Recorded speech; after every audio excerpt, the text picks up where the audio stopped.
lahat sila. Wala pong naiwan? Walang naiwan. Okay. And was that the plan from the very Yes, beginning? from the very beginning. What was, and who was really on top of this? Kayo ho ba? Because during the press conference of the President, it was you and the President. Yes. So, yes. ikaw ho ba nagplano ng lahat ng ito? Hindi naman, hindi naman. It was a group effort. Secretary Chidoro was there, Secretary Anyo was there too, and the President and I. So, hindi naman ako. Ako lang ang natira last man standing doon sa Malacanang. Kasi Secretary Chidoro was working out of his office sa Camp Aguinaldo. Secretary Anyo, of course, his specialty is intelligence, so he was gathering all the information in his source, in his location. So ako lang ang nasa Malacanang. Was it a little odd or hard, I guess, for Secretary Anyo, sir? Knowing that, of course, he was I think so. part of the I Duterte think administration. he still shares some affection for the former president. They had a very good working relationship. But he's a professional, he is a soldier, and he's a gentleman. So he served this role, and the information that he gathered and shared was very reliable. And Such as? Or is there anything you can share? the conversations on whether or not they would go home. I think the lawyers were prevailing for him to stay in Hong Kong or in China, and the children prevailed prevailed on him to go home. Ibig sabihin, yung mga lawyers po sinasabi kay dating Pangulong Duterte. Parang gano'n ang lumalabas sa mga sources. Sources from Secretary Anyo? Sources ni Secretary Anyo. Opo. And he relayed that to the core team. So the core Yes. team is the President, yourself, Secretary Anyo, Secretary Teodoro, and The President. kayo lang. So you kept it very small. Very small. And it Yes. was meant to be that way. Yes, you cannot plan an operation like this and involve too many people. Okay. Was it also,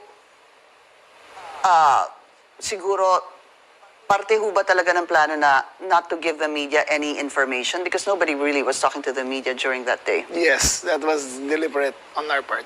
Sinabi ninyo eh. I state, ma'am, again, executive privilege. But, ma'am, Walang executive privilege kasi binunyag na I ninyo sa must TV. state it very clear, as I stated very clear, that there was no mastermind. We were discussing mainly about what the president's statements were in Hong Kong, and it was based all on that statement, ma'am. Sinabi ninyo na hindi kayo mag-isa na nagplano, kundi isang There was grupo. no planning, ma'am. Pero yun ang sabi eh. I said, hindi ako nagplano.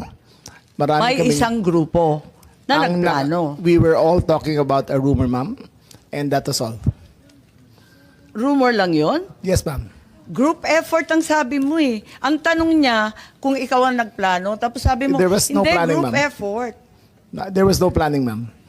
Anong in-effort ng group ma'am, kapag hindi let plano? me make I think that we're intruding into executive privilege already, ma'am. I think that we please No, I'm respect just our. asking him to explain the media. Yes, ma'am. But Yes, it's already I'm a very thin confining- dividing line between what transpires in a room between cabinet members I will- and a media statement. But there's a very thin dividing line, ma'am. Understood. I hope that we can respect executive privilege. Understood, and the Senate and the Secretary Teodoro is fully aware.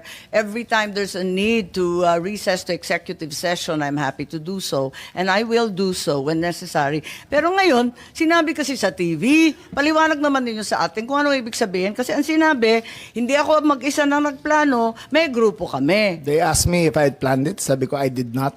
I did not plan it. I said we were there, and not to skirt, ma'am, executive privilege. It was mainly because of the statements of the former president in Hong Kong that he said, in his words, ma'am, in Hong Kong, that, I think you have a clip, he said that, ang reading ko ay may ICC warrant of arrest na. That was the best of my recollection, ma'am. So anong pinag-group effortan? Anong To discuss the rumor, ma'am. grupo na That, again, ma'am, pinangalanan nyo? as far as I will invoke in executive privilege, there was no, you cannot plan on a rumor, ma'am. Kaya nagtataka So, ako, again, bakit ma'am, group effort? Chismis lang naman yun. Chismis nga. Ayun Yun na nga, yun. kung chismis, bakit mag-group effort pa? Tapos pinangalanan mo Ma'am, pa lahat na maraming nagpag-group marites sa effort. mundon to, ma'am. Dabis naman yung marites, dami-daming It marites was a sa amin. discussion of a rumor based on the statement of the president in Hong Kong.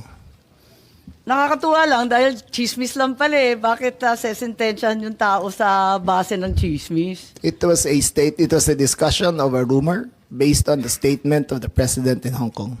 So you deny that you're part and parcel of the planning and that the other persons you named, hindi rin sila kasali dun sa pagpaplano? Again, ma'am, we were discussing the statement of the former president while he was in Hong Kong, that he said that he said, in his words, ang reading ko ay may warrant of arrest na ako.